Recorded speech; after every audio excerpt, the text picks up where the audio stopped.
Good evening. I'm Senator Tim Scott from the great state of South Carolina. We just heard President Biden's first address to Congress. Our president seems like a good man. His speech was full of good words, but President Biden promised you a specific kind of leadership. He promised to unite a nation, to lower the temperature, to govern for all Americans, no matter how we voted. This was the pitch. You just heard it again. But our nation is starving for more than empty platitudes. We need policies and progress that brings us closer together. But 3 months in, the actions of the president and his party are pulling us further and further apart. I won't waste your time with finger pointing or partisan bickering. You can get that on TV anytime you want. I want to have an honest conversation about common sense and common ground, about this feeling that our nation is sliding off its shared foundation and how we move forward together. Growing up, I never dreamed I would be standing here tonight. When I was a kid, my parents divorced. My mother, my brother, and I moved in with my grandparents. 3 of us sharing one bedroom. I was disillusioned and angry, and I nearly failed out of school. But I was blessed. First with a praying mama. And let me say this to the single mothers out there who are working their tails off, working hard, trying to make the ends meet, wondering if it's worth it. You can bet it is. God bless your amazing effort on the part of your kids. I was also blessed by a Chick-fil-A operator, John Moniz, and finally with a string of opportunities that are only possible here in America. This past year, I've watched COVID attack every rung of the ladder that helped me up. So many families have lost parents and grandparents too early. So many small businesses have gone under. Becoming a Christian transformed my life, but for months, too many churches were shut down. Most of all, I'm saddened that millions of kids have lost a year of learning when they could not afford to lose a single day. Locking vulnerable kids out of the classroom is locking adults out of their future. Our public schools should have reopened months ago. Other countries did. Private and religious schools did. Science has shown for months that schools are safe. But too often, powerful grown-ups set science aside, and kids like me were left behind. The clearest case I've seen for school choice in our lifetimes, because we know that education is the closest thing to magic in America. Last year, under Republican leadership, we passed 5 bipartisan COVID packages. Congress supported our schools, our hospitals, saved our economy, and funded Operation Warp Speed, delivering vaccines in record time. All 5 bills got 90 votes in the Senate. Common sense found common ground. In February, Republicans told President Biden we wanted to keep working together to finish this fight.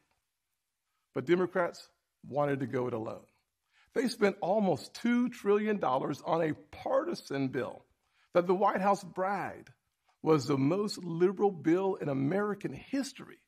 Only 1% went to vaccinations, no requirement to reopen schools promptly. COVID brought Congress together 5 times. This administration pushed us apart. Another issue that should unite us is infrastructure. Republicans support everything you think of when you think of infrastructure. Roads, bridges, ports, airports, waterways, high-speed broadband. We're in for all of that. But again, Democrats want a partisan wish list. They won't even build bridges to build bridges. Less than 6% of the president's plan goes to roads and bridges. It's a liberal wish list of big government waste, plus the biggest job-killing tax hikes in a generation. Experts say when all is said and done, it would lower wages of the average American worker and shrink our economy. Tonight, we also heard about a so-called family plan, even more taxing, even more spending to put Washington even more in the middle of your life from the cradle to college. The beauty of the American dream is that families get to define it for themselves. We should be expanding opportunities and options for all families, not throwing money at certain issues because Democrats think they know best.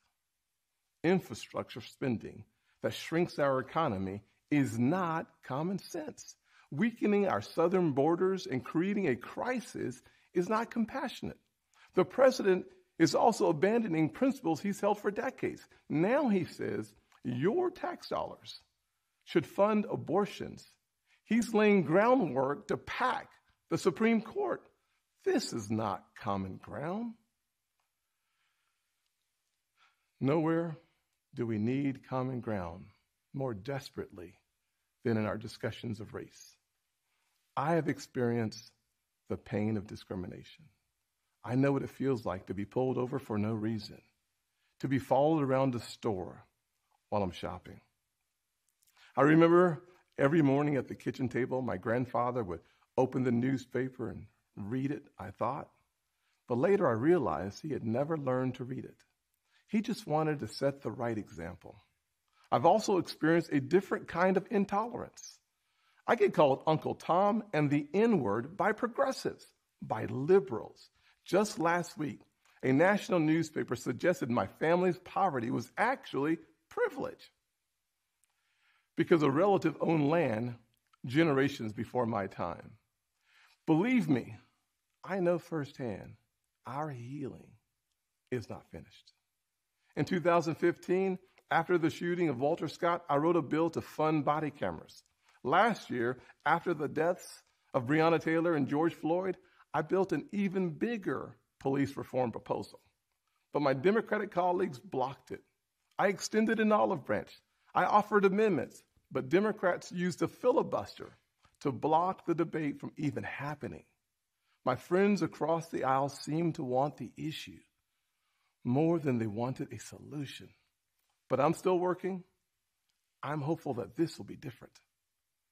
When America comes together, we've made tremendous progress, but powerful forces want to pull us apart. 100 years ago, kids in classrooms were taught the color of their skin was their most important characteristic. And if they looked a certain way, they were inferior. Today, kids are being taught that the color of their skin defines them again. And if they look a certain way, they're an oppressor. From colleges to corporations to our culture, people are making money and gaining power by pretending we haven't made any progress at all, by doubling down on the divisions we've worked so hard to heal. You know this stuff is wrong. Hear me clearly. America is not a racist country. It's backwards to fight discrimination with different types of discrimination. And it's wrong to try to use our painful past to dishonestly shut down debates in the present. I'm an African American who has voted in the South my entire life. I take voting rights personally. Republicans support making it easier to vote and harder to cheat, and so do the voters. Big majorities of Americans support early voting, and big majorities support voter ID, including African Americans and Hispanics. Common sense makes common ground. But today, this conversation has collapsed. The state of Georgia passed a law that expands early voting, preserves no excuse mail-in voting, and despite what the president claimed, did not reduce election day hours. If you actually read this law, it's mainstream. It will be easier to vote early in Georgia than in Democrat-run New York. But the left doesn't want you to know that. They want people virtue signaling by yelling about a law they haven't even read. Fact checkers have called out the White House for misstatements. The president absurdly claims that this is worse than Jim Crow. What is going on here? I'll tell you, a Washington power grab. This misplaced outrage is supposed to justify Democrats' new sweeping bill that would take over elections for all 50 states. It would send public funds to political campaigns you disagree with and make the bipartisan Federal Elections Commission partisan. This is not about civil rights or our racial past. It's about rigging elections in the future. And no, the same filibuster that President Obama and President Biden praised when they were senators, the same filibuster that the Democrats used to kill my police reform bill last year, has not suddenly become a racist relic just because the shoe is now on the other foot. Race is not a political weapon to settle every issue the way one side wants. It's far too important. This should be a joyful springtime for our nation. This administration inherited a tide that had already turned. The coronavirus is on the run. Thanks to Operation Warp Speed and the Trump administration, our country is flooded with safe and effective vaccines. Thanks to our bipartisan work last year, job openings are rebounding. So why do we feel so divided? Anxious. A nation with so much cause for hope should not feel so heavy laden. A president who promised to bring us together should not be pushing agendas that tear us apart. The American family deserves better, and we know what better looks like. Just before COVID, we had the most inclusive economy in my lifetime, the lowest unemployment rates ever recorded for African Americans, Hispanics, and Asians, and a 70-year low nearly for women. Wages were growing faster at the bottom than at the top. The bottom 25% saw their wages go up faster than the top 25%. That happened because Republicans focused on expanding opportunity for all Americans. In addition to that, we passed opportunity zones, criminal justice reform, and permanent funding for historically black colleges and universities for the first time ever. We fought the drug epidemic, rebuilt our military, and cut taxes for working families and single moms like the one that raised me.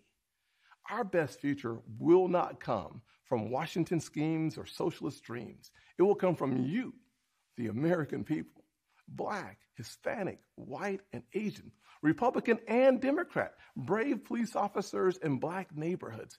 We are not adversaries. We are family. We are all in this together, and we get to live in the greatest country on earth. The country where my grandfather in his 94 years saw his family go from cotton to Congress in one lifetime. So I am more than hopeful. I am confident that our finest hour is yet to come. Original sin is never the end of the story, not in our souls and not for our nation. The real story is always redemption. I am standing here because my mom has prayed me through some really tough times. I believe our nation has succeeded the same way because generations of Americans in their own ways have asked for grace and God has supplied it. So I will close with a word from a worship song that really helped me through this past year of COVID. The music is new, but the words draw from Scripture. May the Lord bless you and keep you, make his face shine upon you and be gracious to you. May his presence go before you and behind you and beside you. In your weeping and your rejoicing, he is for you. May his favor be upon our nation for 1,000 generations, and your family and your children and their children. Good night, and God bless the United States of America.